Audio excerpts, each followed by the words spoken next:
రాష్ట్ర ముఖ్యమంత్రి రేవంత్ రెడ్డి గారు దేవుళ్ళ మీద ప్రమాణం చేస్తూ ఆయన మరొకసారి రాష్ట్ర ప్రజల్ని రైతాంగాన్ని మోసం చేయాలనే ప్రయత్నం చేస్తూ ఉన్నారు.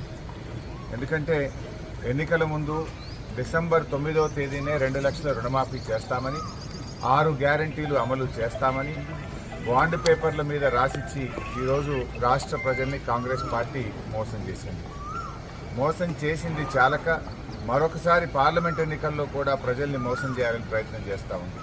ఎందుకంటే ఈరోజు రాష్ట్రంలో ప్రజలు కాంగ్రెస్ పార్టీ మీద, ఆ ప్రభుత్వం మీద నమ్మకాన్ని కోల్పోయారు.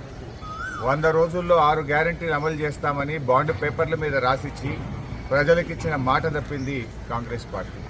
ఒక్క విషయంలో కాదు, డిసెంబర్ 9వ తేదీనే 2 లక్షల రుణమాఫీ చేస్తామని, తొలి సంతకం 6 గ్యారంటీల మీద చేస్తామని, అసెంబ్లీలో చట్టబద్ధత తెస్తామని, 100 రోజుల్లో అమలు చేసి తీరుతామని,